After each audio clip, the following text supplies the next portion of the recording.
지금까지 살아온 인생을 여러분들 보실 때, 나는 참 잘 살았다. 참 나는 대단한 삶을 살았다. 아름답게 살았다. 이렇게 평가할 수 있겠습니까? 엊그제 2022년도가 시작이 된 것 같은데 벌써 8월을 우리가 보내고 있습니다.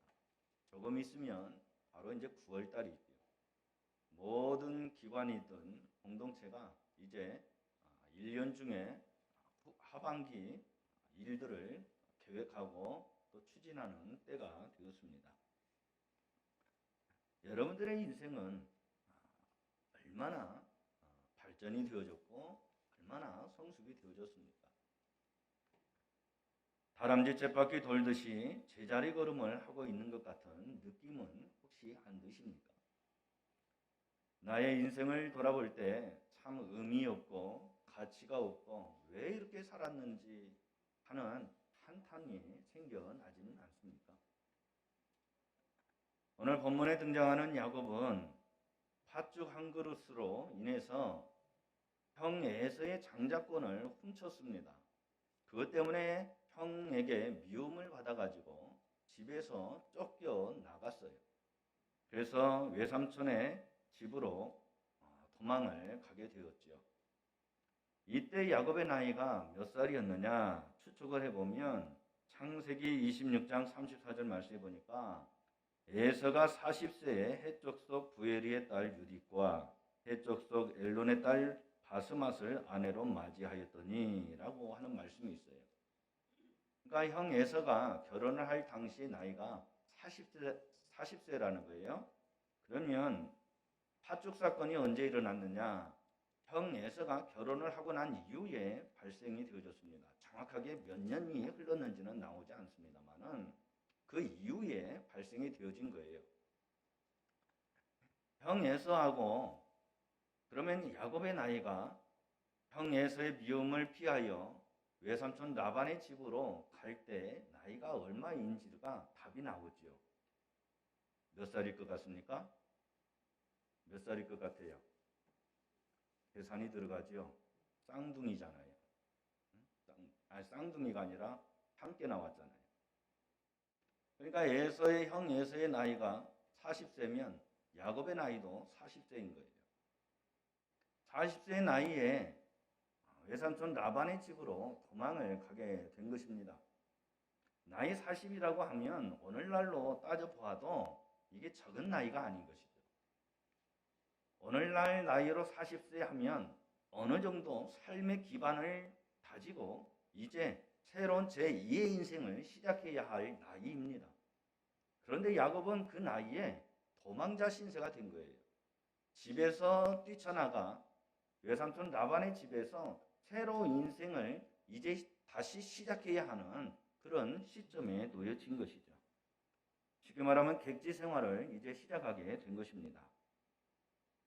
그러나 외삼촌 라반의 집에서의 생활이 그렇게 녹록하지가 않았어요. 그렇게 편안하지만은 않았습니다. 외삼촌 라반의 집에 가서 생활을 하는데 말이 조카이지 조카 대우를 받지를 못해요. 남도 그렇게 하지는 않을 거예요. 그런데 남한테 하듯이 조카 야곱에게 그렇게 합니다. 외삼촌 라반의 집에 가서 생활을 하다 보니 눈에 들어오는 여인이 있습니다. 마음에 드는 여인이 있어요. 나이 40이 넘은 이 야곱이 결혼하고 싶은 마음이 생길 만한 여인을 만나게 됩니다. 근데 그 여인을 취하려고 하니까 이게 마음대로 되지를 않는 거예요. 7년을 노동을 하면 내가 원하는 여인을 너에게 주겠다라고 하니까 야곱은 정신없이 7년 동안 노동을 했어요. 그리고 드디어 내가 원하는 여인을 취할 그때가 왔는데 이 삼촌이라고 하는 사람이 말을 또 이상하게 바꿔가지고 우리 지역의 관습은 언니가 있는데 동생이 먼저 가는 법이 없다. 그러니 언니가 먼저 가야 된다 하면서 언니 레아를 야곱에게 붙여주는 거예요. 그러면서 네가 원하는 여인을 얻고자 한다면 7년을 또 노동을 하라는 거죠. 이런 억울한 처사가 어디 있습니까? 오늘날 같으면 고소당하도 몇 번을 고소당할 일이지요. 야곱은 자기가 원하는 여인을 얻기 위해서 꾹 참고 또 7년간 노동을 합니다. 이렇게 야곱이 자기가 얻고자 하는 라헬을 얻기까지 7년 더하기 7년, 14년을 일을 노동을 했습니다. 그러면 적어도 야곱의 나이가 몇 살입니까? 50 중반이 되죠. 50 중반이 되어서 자신의 삶을 이제 들여다보는 것입니다. 그것이 오늘 본문 그 이전에 있었던 사건이고 이야기입니다. 이렇게 고단한 인생을 살아오던 야곱에게 희소식이 하나 생깁니다. 물론 첫째 부인인 레아를 통해서 자식을 낳았죠. 또 라헬을 통해서 자식을 낳았어요. 그래서 11명의 자식이 이미 있지만은 또다시 자식을 임신했다라고 하는 소식을 듣게 됩니다. 그게 누굽니까? 막내 요셉이죠. 야곱은 고단했던 자신의 시름이 한순간에 사라지는 것 같은 기쁨이 생겨납니다. 마음에 행복이 찾아오죠. 그러나 그 기쁨이 그리 오래가지 않아요. 그 즐거움이 오래가지 않습니다. 자신의 힘듦과 자신의 고단함, 자신의 억울함 등등이 한순간에 다 씻겨 나갔지만, 그래서 홀가분한 것처럼 느껴졌지만 그것이 그렇게 오래가지 않았어요. 왜일까요? 야곱이 가만히 또 생각을 해보니까 이제 나에게 딸린 첫 자식의 숫자가 이렇게 많은데 내가 고생하며 살아왔지만 내가 이루는 것이 없는 거예요. 집 하나도 없죠. 땅도 없죠. 가축도 없는 거예요. 뼈 빠지게 일을 했지만 자신에게 남겨진 것이 하나도 없는 거죠. 자신의 처지를 돌아보니까 열심히 산다고 살았지만 너무나도 자기 처지가 처량하고 한없이 불쌍해 보인 것입니다. 그러니까 기쁨 뒤에 야곱은 슬픔에 빠질 수밖에 없습니다. 절망을 당할 수밖에 없지요. 한번 사진 한번 띄워줘 보겠어요? 여러분 잘 보이실지 모르겠습니다. 한 사람이 지팡이를 잡고 서 있습니다. 서서 손에 들고 있는 성경책을 보고 있어요. 그러나 그의 얼굴이 잘 보이진 않지만 그의 얼굴에는 지치고 고단하고 힘든 표정이 다 담겨져 있습니다. 어떻게 할 수 없는 얼굴 표정을 그가 가지고 있어요. 이러지도 못하고 저러지도 못하는 그런 마음을 가지고 있습니다. 더 이상 참지를 못합니다. 더 이상 견딜 힘이 없어요. 그래서 외칩니다. 어찌할꼬? 어찌할꼬? 어찌하면 좋냐? 한탄을 합니다. 바로 오늘 본문에 나오는 야곱이 그런 상황에 놓여진 거예요. 기쁘지만 그 기쁨의 반대에 자신의 삶을 돌아보니까 너무나도 형편이 없는 거예요. 너무나도 내세울 만한 것이 자기가 준비되어 있지 않음에 대하여 야곱은 자괴감을 가졌을 것입니다. 야곱은 힘이 빠졌습니다. 순간 힘이 빠졌어요. 어찌하면 좋을까? 어찌하면 좋을까? 많은 고민을 했겠죠. 그래서 야곱이 고민하다가 하는 행동이 오늘 본문에 나옵니다. 야곱이 라반을 찾아갑니다. 라반을 찾아가서 이렇게 이야기하죠. 오늘 본문 25절 말씀입니다. 25절 말씀에 보면 라헬이 요셉을 낳았을 때 야곱이 라반에게 이르되 나를 보내어 내 고향 나의 땅으로 가게 하시되. 이제 나로 하여금 저 자식을 데리고 나의 고향 나의 땅으로 돌아가게 해 주십시오라고 외삼촌 라반에게 요청을 하는 것입니다. 그러면서 26절 말씀에 뭐라고 합니까? 내가 외삼촌에게 일하고 얻은 처자를 내게 주시어 나로 가게 하소서 하죠. 그러니까 야곱이 이제 이 고단한 삶을 이제 마치고 나의 부모가 있는, 나의 형제가 있는 그 집으로 돌아가고 싶어 하는 것입니다.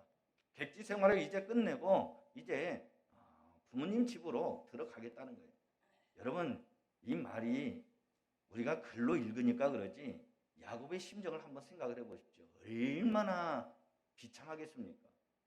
객지에 나가가지고 물론 쫓겨나서 간 것이지만 집에 들어갈 때 금이 환양은 둘째치고라도 떳떳하게 내가 이렇게 객지 생활하면서 남부럽지 않게 집안을 다졌습니다 하고 이야기하면 좋을 텐데 야곱은 그런 것이 하나도 없단 말이에요.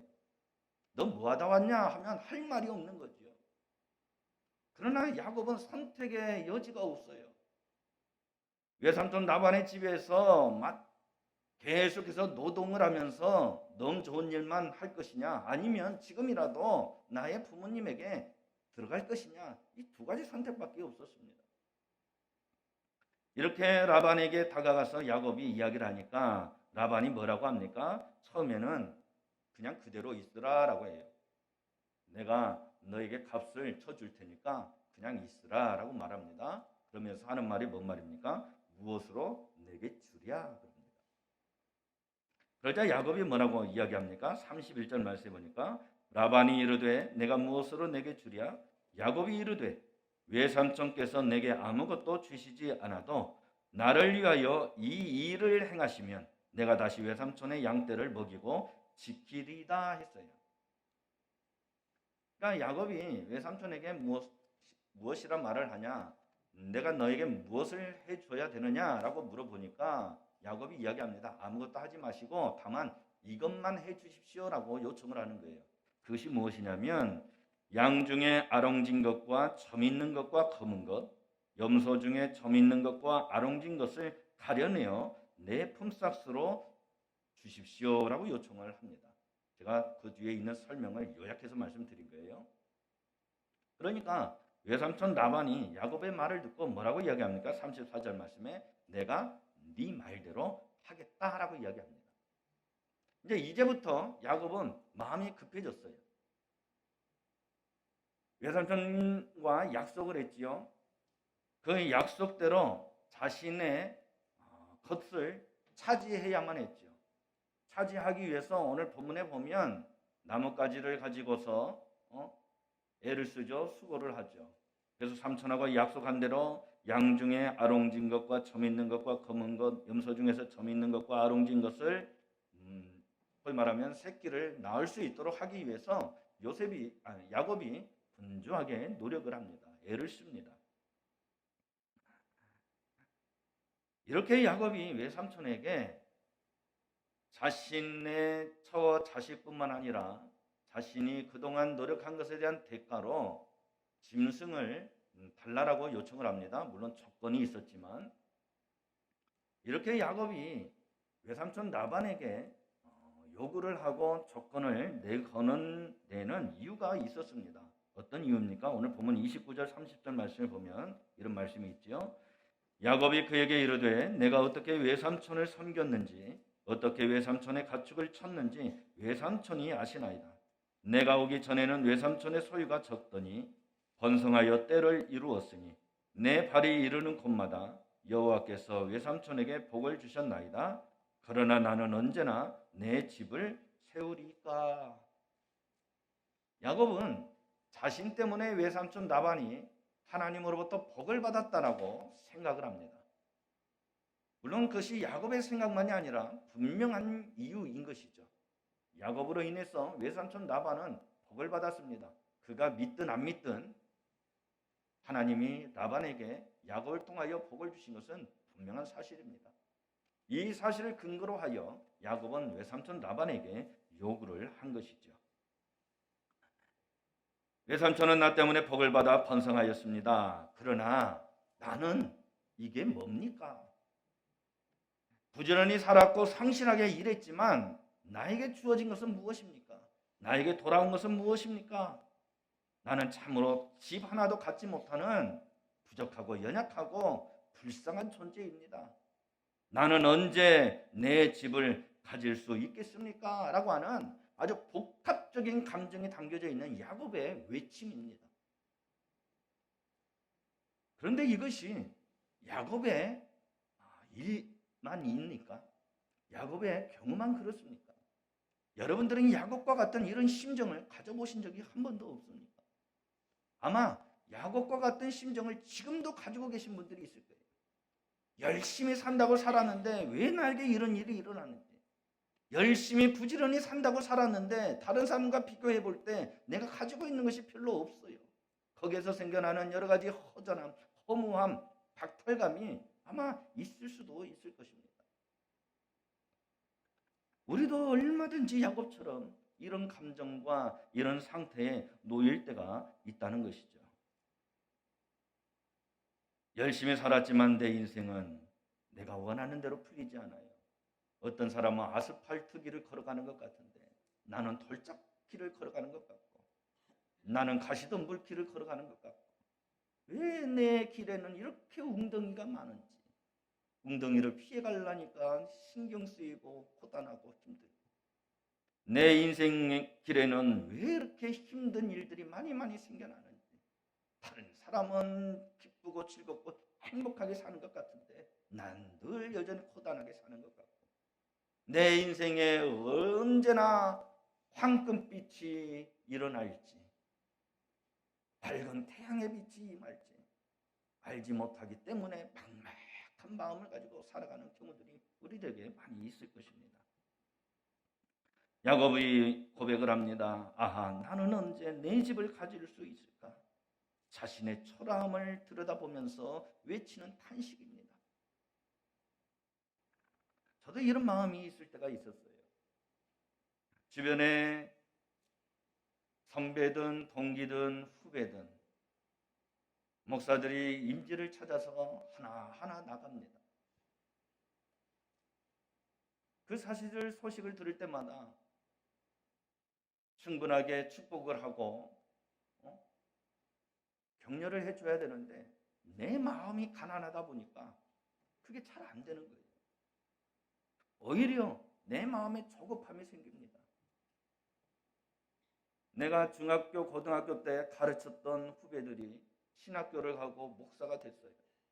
그 친구들이 저보다 앞서 담임지가 생겨서 담임 목사로 나가면 그때 찾아오는 이 소위 말하면 마음의 힘듦은 이루 말할 수가 없어요. 하나님께 기도합니다. 하나님, 나에게 왜 내가 부지런히 산다고 살았고 열심히 산다고 살았습니다.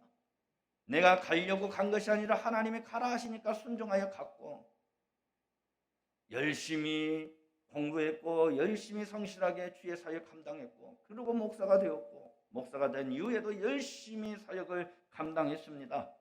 부족한 건 많이 있지만 그러나 그 부족함 속에서도 최선을 다하여 살았습니다. 그런데 왜 내 마음에는 밀려오는 이 허전함이 이렇게도 풍성합니까? 왜 나는 다른 사람들보다 앞서가지를 못하고 왜 이렇게 뒤처져야만 합니까? 하나님을 향하여 원망의 소리를 하게 되었습니다. 그렇게 하나님께 기도하면서 하나님께 딱 한 가지를 조건을 내겁니다. 하나님의 뜻이, 하나님의 계획이 어디 있는지 저는 알지 못하나 하나님 그 때를 저는 믿음으로 기다리겠습니다. 그러나 단 한 가지 하나님께 요청을 합니다.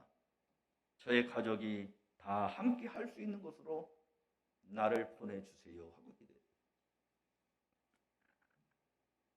저에게 아픔이 있었기 때문에 저희가 겪었던 그 아픔을 자식들도 경험하게 하고 싶지 않았던 거죠. 부모를 떠나서 홀로 서게 해야 되는 그 심정을 자식들이 물론 때가 되면 그러해야 할 때가 있지만 그러나 학창 시절에 경험하게 하고 싶지가 않았던 거예요. 그래서 하나님께 기도를 했죠. 그랬더니 어느 날 하나님이 저에게 강하게 꾸지람을 주시는 거예요. 그러면서 이렇게 말씀을 하십니다. 내가 언제 너에게 너의 자식을 두고 너의 진로를 청하라 하더냐? 내가 언제 너의 생각대로 움직이더냐? 내가 너의 자식들을 지키랴 아니면 네가 지키랴? 지금까지 너의 자식들을 내가 지켰다고 생각하느냐? 내 사랑하는 자식은 내가 먹이고 내가 지키고 내가 보호한다. 그걸 정녕 네가 모른단 말이냐? 너의 믿음의 수준이 고작 이 정도밖에 안 되느냐? 하나님이 저를 강하게 꾸지람 주시는 것 같아요. 너무 깜짝 놀랐습니다. 너무나도 부끄러웠습니다. 하나님 앞에 죄송함에 눈물을 흘립니다. 하나님, 제가 오만했습니다. 제가 잘못했습니다. 회개의 눈물을 흘리면서도 왜 자꾸만 내가 원하는 길로 나아가지 못하고 자꾸 길이 막히는지, 왜 나는 자꾸 좁은 길로만 가야만 하는지. 예수님이 좁은 길로 가야 된다라고 말씀하셨지만 나는 좁은 길이 아니라 자꾸만 넓은 길로 가고자 하고, 그러나 그 넓은 길이 아닌 좁은 길만 자꾸만 나에게 주어지니 거기서 생겨나는 서러움의 눈물을 같이 동시에 흘렸어요. 하지만 저는 결국 하나님 앞에 항복할 수밖에 없었습니다. 하나님, 저의 자식을 하나님께 맡깁니다. 어디든 가라 하시면 가겠습니다 하고 하나님께 약속을 합니다.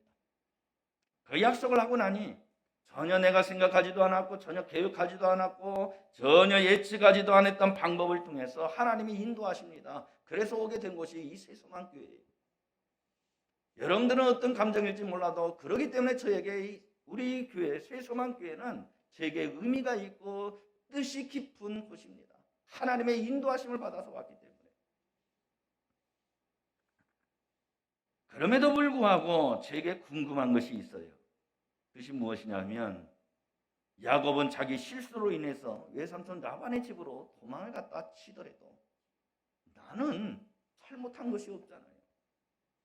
나는 하나님 앞에 크게 실수한 것이 없잖아요. 그런데 왜 나는 그래야 됩니까? 나는 열심히 최선을 다한다고 했습니다. 그런데 왜 나의 인생을 들여다보면 야곱의 밧단 아람과 같은 인생입니까? 왜 내가 그렇게 살아야만 합니까? 라고 하는 궁금증은 여전히 나에게 있습니다. 그 이유 궁금증을 가지고 계속해서 기도합니다. 기도하는 가운데 하나의 사실을 깨닫게 됩니다.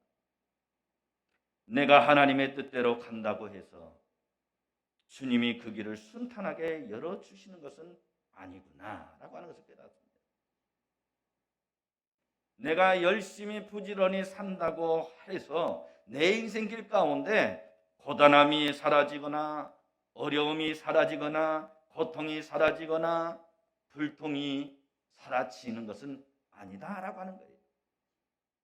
선택받은 하나님의 백성이 당해야 하는 몫은 분명히 있고 그 고난을 그대로 두시면서 하나님은 하나님의 일을 이루어 가시는구나 라고 하는 것을 깨닫게 되어졌습니다.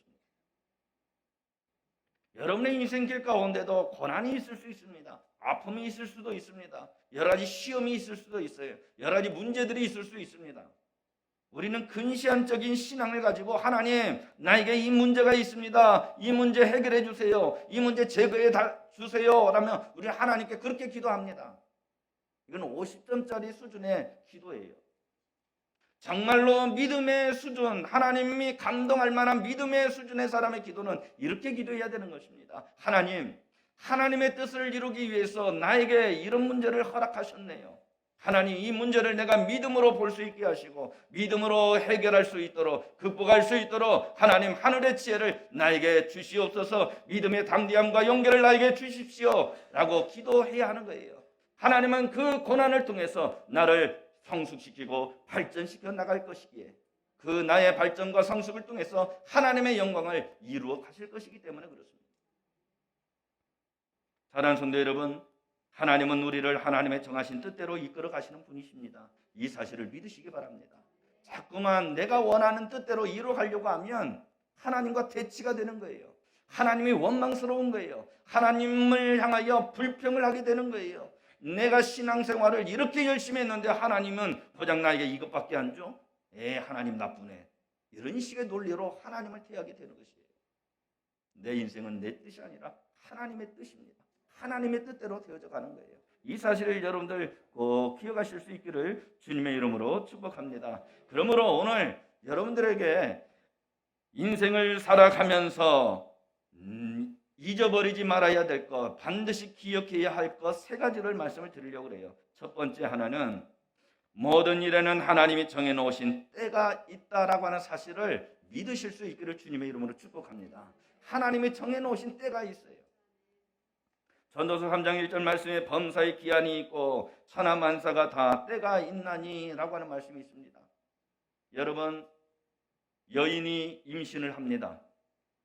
임신하는 때가 있는가 하면 해산하는 때가 있어요. 아무리 조급할지라도 기다려야 됩니다. 10달을. 10달을 기다리지 못하고 나는 빨리 만나고 싶다. 나는 빨리 얻고 싶다고 해서 일찍 끄집어낼 수도 없고 일찍 나오라고 기도하는 것은 어떻게 보면 더 어리석은 것이죠. 모든 만사가 때가 있습니다. 이룰 때가 있으면 거둘 때가 있는 거예요. 펼쳐놓을 때가 있으면 모을 때가 있는 거예요. 내 인생 내 마음대로 되어지지 않음을 여러분들이 더 잘 알 거예요. 내 인생은 내 것이 아니라 하나님의 것이요. 내 인생은 내 뜻대로 되어지는 것이 아니라 하나님의 뜻대로 되어진다라고 하는 사실을 여러분 기억할 수 있기를 바랍니다. 그렇기 때문에 우리는 하나님의 때가 언제일지 우리는 그것을 분별할 줄 아는 지혜를 달라고 하나님께 기도할 수 있어야 돼요. 그래서 기다려야 되고 기다림 속에서 하나님이 때를 주실 때 그 때를 놓치지 않고 행할 줄 아는, 적용할 줄 아는 포착의 영성이 여러분들에게 있기를 주님의 이름으로 축복합니다. 두 번째 하나는 하나님은 여러분의 일을 여러분의 인생 속에서 은폐된 가운데 이루어 가신다라고 하는 사실입니다. 우리의 생각은 하나님의 생각과 비교할 때 한없이 작습니다. 한없이 보잘것없어요. 그러기에 우리의 생각과 우리의 어떤 지식을 가지고 하나님의 생각과 하나님의 뜻을 발견한다는 것 자체가 사실은 어불성설이에요. 알 수가 없어요. 하나님이 우리에게 가르쳐 주시지 않는 이상 우리는 그분의 뜻을 알 길이 없어요. 그러나 많은 사람들이 마치 그것을 아는 것처럼 착각하고 그것을 주장하는 무리들이 더러 있기도 하지요. 우리는 당하는 일들을 좋다 나쁘다로 양분합니다. 형통이다 불통이다라고만 생각을 합니다. 그러나 야곱의 인생을 보면 그것이 아니라고 하는 것을 우리가 알 수가 있어요. 야곱은 예산촌 집으로 쫓겨났습니다. 그곳에서 사랑하는 사람을 만났지요. 앞에서 말씀드렸던 것처럼 자신이 얻고자 하는 것을 얻기 위해서 수많은 노동의 시간들을 보내어야 했고 그 노동의 대가를 제대로 얻지도 못했어요. 그래서 나는 언제 내 집을 얻을 수 있습니까? 가질 수 있습니까? 라고 하는 한탄밖에 남지 않은 것이죠. 그래서 야곱은 마음이 가난하고 마음이 비참한 상태에 놓여져 있지만 야곱이 놓치고 있는 것이 하나가 있었습니다. 그것이 무엇입니까? 자신의 판단으로 볼 때 나는 잘못 살았구나, 나는 인생을 허비했구나 라고 생각할지 몰라도 하나님은 야곱의 인생을 외삼촌 라반의 집에서 하는 그 고생을 통하여 그 고생이 야곱이 생각하는 것처럼 생 고생이 아니라 하나님의 뜻을 이루기 위한 고생으로 야곱에게 허락하셨고 그 고생을 통해서 하나님은 야곱에게 12명이라고 하는 아들을 주셨고 그 아들을 통해서 12지파를 만들게 하셨고 그 12지파를 통하여 하나님이 아브라함에게 약속하셨던 그 약속의 복이 이스라엘 전체에 흘러가게 하는 놀라운 프로젝트를 하나님 만들어 가셨던 거예요. 야곱은 이것을 몰랐죠.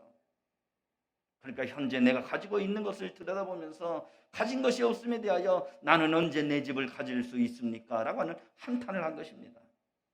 야곱이 있었던 곳은 야곱의 집이 아닙니다. 외삼촌 라반의 집이죠. 그곳에서 하나님은 하나님의 일을 하셨어요. 우리의 인생도 그렇습니다. 우리가 들여다볼 때 부족하고 우리가 들여다볼 때 이루는 것이 없는 것처럼 보여질 수 있습니다. 그러나 하나님은 여전히 일을 하고 계십니다. 내가 고통 가운데 있을지라도 하나님은 그 고통을 통하여 하나님의 일을 하고 계십니다. 내 인생을 빚어가십니다. 내 인생을 채워가십니다. 내 인생의 여러 가지 문제들을 통하여 하나님은 극복할 수 있는 지혜를 나게 주시고 믿음의 담대함을 주셔서 이기게 하시고 그래서 하나님의 영광을 드러내는 믿음의 사람으로 거듭나게 하시고 하나님의 존귀하신 이름을 세워가게 하는 하나님의 일을 하고 계신다라고 하는 사실을 여러분 기억하시기 바랍니다. 그러므로 여러분들이 혹 형통의 길을 걸어가신다고 한다면 선줄로 생각할 때 넘어질까 조심하라 한 것처럼 더더욱 교만하지 말고 겸손함 속에서 하나님께 예배하고 기도하고 하나님의 뜻대로 살아가는 일에 게을리하지 않고 최선을 다할 뿐만 아니라 반대로 혹 내 인생이 다른 것들과 비교해 볼 때 보잘것없다라고 하는 느낌이 있을지라도 걱정하지 말고 낙심하지 말고 절망하지 말아야 할 것은, 그럼에도 불구하고 하나님은 여전히 하나님의 일을 이루시기 위해서 일하고 계신다라고 하는 사실입니다. 이 사실 때문에 여러분 위로받고 이 사실 때문에 힘을 얻을 수 있기를 주님의 이름으로 축복합니다. 예수님 말씀하셨지요. 천국은 마치 밭에 심겨진 겨자씨 한 알 같으니라고 했어요. 여러분 겨자씨 보셨습니까? 눈으로 보기에도 힘들 정도로 조만합니다. 그 조만한 겨자씨가 어느 누구에게 인기가 있겠어요? 어느 누구에게 관심이 있겠습니까? 아마 제가 여러분들의 겨자씨 하나씩 드리겠습니다 하면 아마 이것을 왜 주는가? 이것 갖고 뭘 하겠는가? 아마 여러분들 주는 저를 향해서 아마 못마땅한 표정을 하실랑가도 몰라요. 그러나 그 겨자씨 한 알이 생명이 있습니다. 능력이 있어요. 그 겨자씨 한 알과 같은 믿음이 하나님의 손에 들려 있다고 한다면 내 인생이 지금 현재는 부족한 것이 투성일지라도 하나님은 번성케 하여 주실 줄로 믿습니다. 이 사실을 믿고 살아가시는 여러분들 되어질 수 있기를 주님의 이름으로 축복합니다. 마지막 한 가지는 집은 내가 세우는 것이 아니라 하나님이 세우는 것입니다. 내 인생의 집은 내가 세우는 것이 아니에요. 하나님이 세우는 거예요. 그래야 헛되지 않고 그래야 견고하고 튼튼한 것입니다. 그러므로 여러분들 오직 믿음으로 살아가시는 여러분의 삶이 되어지기를 주님의 이름으로 축복합니다. 나의 인생을 내가 이끌어 가려고 하지 마세요. 우리 세서방교회를 이끌어 가시는 분은 하나님이시여요. 앞에 서 있는 이 목사가 아닙니다. 하나님 한 분만으로 만족하고 하나님의 인도하심에 따라 내 생각과 다를지라도 하나님의 생각이라고 하면 겸손하게 나아가는 거예요. 지금은 앞이 보이지 않고 캄캄할지라도 하나님께서 때가 되어지면 환한 빛을 우리에게 비춰주실 것이고, 이러하기 때문에 하나님이 그때 고통 가운데서도 아픔 가운데서도 이러저러지도 못하는 여러 가지 상황 가운데서 나로 하여금 이렇게 하게 하셨구나, 이런 선택을 하게 하셨구나 라고 하는 것을 깨달아 알게 되어질 때가 있습니다. 지금은 몰라요. 지금은 어느 누구도 모릅니다. 야곱의 인생을 하나님은 멋지게 사용하셨습니다. 그렇듯 하나님은 우리의 인생도 멋지게 사용하실 줄로 믿습니다. 지금 조금 부족하고 지금 조금 여러분이 판단할 때 못마땅할지라도 괜찮아요. 하나님이 여러분의 인생을 선하고 아름답게 이루어 가실 줄로 믿습니다. 마지막 본문 43절 말씀 읽고 말씀 마치도록 하겠습니다. 야곱이 그 고단한 인생을 살았습니다. 그리고 하나님께서 야곱에게 지혜를 주셨어요. 그 지혜를 놓치지 않았습니다. 그 기회를 잘 잡았어요. 붙들었어요. 그래서 야곱이 어떠한 인생을 갖게 되어졌는지 43절 말씀입니다. 함께 읽습니다. 시작.